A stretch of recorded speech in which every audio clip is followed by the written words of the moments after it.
వందే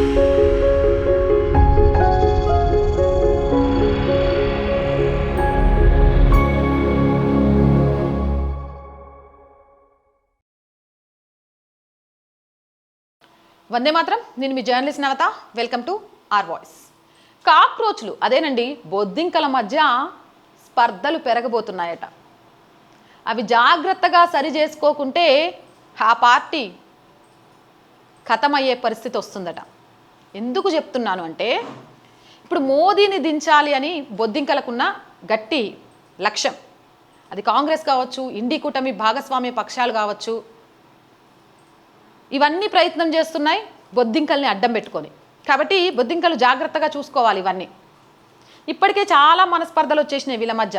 Vijay Dahiya, Sonam వాంగ్చుంగ్ నిరాహార దీక్ష శిబిరం, అక్కడ డ్యాన్సులు చేయడం. అతనికి బాగా పాపులారిటీ ఉంది, కుర్రాలలో మంచి ఈజ్ ఉంది. ఎందుకంటే డ్యాన్సులు వేయడం వల్ల ఆడపిల్లలకు కూడా అతను బాగా ఇష్టం.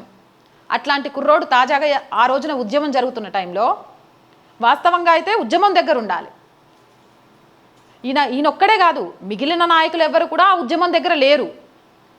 అభిజిత్ దీప్కే ఒక 5 నిమిషాలు ఉపన్యాసం ఇచ్చి ఆయన నుంచి జంప్ అయిపోయిండు.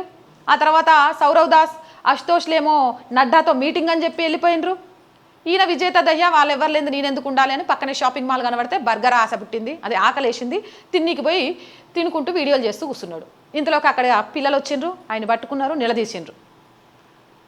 మీకేమైనా అసిస్టెంటా, మీకేమైనా బంటునా అని ఆ పిల్లలతో మాట్లాడుకుంటూ వచ్చిండు. ఇక దాంతో అతన్ని సస్పెండ్ చేసిండ్రు. ఈ బొద్దింకల పార్టీకి సంబంధించి ఈ నలుగురే మెయిన్. దాంతోనే దారి తెన్ను లేకుండా ఉద్యమం మారిపోయింది. ఆ తర్వాత అందులో రాజకీయ శక్తులు జోక్యం చేసుకున్నాయి, రాళ్లదాడులు దశకు పోయింది. ఇప్పుడు ఏం జరుగుతోంది? విజేత దహియాను దూరంగానే పెట్టాడు అభిజిత్ దీప్కే. రెండో పక్కన మొన్న ఉద్యమం జరిగిన రోజున వచ్చేటప్పటికి ఆ తర్వాత చర్చల్లో అభిజిత్ దీప్కే లేనేలేడు. సౌరవ్ దాస్, అశుతోష్ వెళ్ళిండ్రు. అక్కడ ఉద్యమం విరమిస్తున్నానని చెప్తే ఇక్కడ ఉద్యమం కంటిన్యూ అవుతుంది. ₹1 ఇచ్చేదాకా అని మళ్ళీ అభిజిత్ దీప్కే ప్రకటించాడు. ఆ తర్వాత వాళ్ళు వచ్చేసేసి డిస్టర్బెన్స్ అనేటప్పటికీ, తప్పదు అనేటప్పటికీ ఇతను వెళ్ళిపోయిండు. అంటే ఎవరి దారిన వాళ్ళు వెళ్ళిపోయినరు.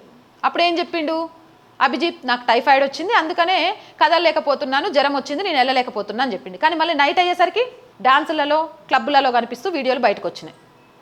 జ్వరం వచ్చి 27 రోజుల నుంచి విశ్రాంతి లేకపోవడం వల్ల వచ్చిందని చెప్పినోడు మధ్యాహ్నం వచ్చేటప్పటికి పార్టీలో ఎట్లా పార్టిసిపేట్ చేసిండు? ఈ 27 రోజుల పాటు వాళ్ళకు తిండి పెట్టిన జునేద్ని పిలవలేదు ఆ పార్టీకి. 27 రోజుల పాటు ఆమరణ దీక్ష చేసిన సోనం వాంగ్చుక్ని పిలవలేదు. ఇప్పుడు ఈ ప్రశ్నలన్నీ సోషల్ మీడియాలో వస్తున్నాయి. ఇప్పుడు వీటన్నిటికీ సమాధానం చెప్పడంతో పాటు ఏదైతే టీం అనుకున్నాడో అభిజిత్ దీప్కే దీన్ని సమన్వయం చేసుకోవాల్సిన అవసరం ఉంది. లేకపోతే ఒక్కొక్క బొద్దింక ఒక్కొక్క వైపు వెళ్ళి హిట్టు కొట్టించుకొని వాటికి అవే మాడి మసిబొగ్గులు అయిపోతాయి. ఇదేదో ఊపు మీద వచ్చింది, ఆ రోజు అక్కడ ఉన్న జడ్జి మాట్లాడటం వల్ల ఆ ఊపు మీద వచ్చిన మాటే తప్ప రోజు రోజుకి వాళ్ళ మీద ప్రజల్లో భిన్నాభిప్రాయ స్వరాలు వస్తున్నాయి, వ్యతిరేకత మొదలైంది. దీన్ని కనుక సరిదిద్దుకోకపోతే ఫ్యూచర్లో చాలా ప్రమాదం ఎదుర్కోవాల్సి వస్తుంది, 3 ముక్కలాట అవుతుంది అని సోషల్ మీడియా వ్యాప్తంగా చెప్తారు. మరి మీరేమంటారు? మీ అభిప్రాయం ఏంటి? కామెంట్ చేయండి. జై హింద్, జై భారత్. అండ్ రోజు చెప్తుందేనండి, ఇలాంటి మంచి మంచి వీడియోస్ని మిస్ అవ్వకుండా ఉండాలి అంటే or group of channels, or voice, or political, or Sanskriti ఛానల్స్ని వెంటనే సబ్స్క్రైబ్ చేయండి. కంటెంట్ కనుక బాగుంది అనిపిస్తే లైక్ చేయండి, షేర్ చేయండి. ఇంకా ఎలాంటి కంటెంట్ చేస్తే బాగుంటుందో తెలుసుకోవాలనుకుంటే కామెంట్ సెక్షన్లో పెట్టేయండి. అలాంటి కంటెంట్ని తెలుసుకొని మేము చేస్తాం. ఆర్థికంగా దయచేసి మాకు సహాయం చేయండి. ఛానల్ని నడిపించడం అంత ఈజీ కాదు. ఎన్ని ఇబ్బందులు వచ్చినా ఎక్కడ అడుగు వెనక్కి వేయకుండా ముందుకెళ్ళాలి అనుకుంటున్నాం. బ్రేక్ ఈవెన్కి చేరడానికి చాలా పాటలు పడుతున్నాం. బట్ అదంతా ఈజీగా రావట్లేదు. మీరు అనుకుంటే మాత్రం అది ఈజీ అవుతుంది.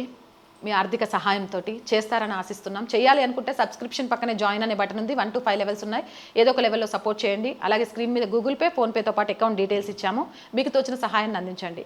వ్యాపార ప్రకటన ద్వారా కూడా ఆర్ వాయిస్కి అండగా ఉండొచ్చు. 8328500576 నెంబర్ని సంప్రదించండి. జై హింద్, జై భారత్.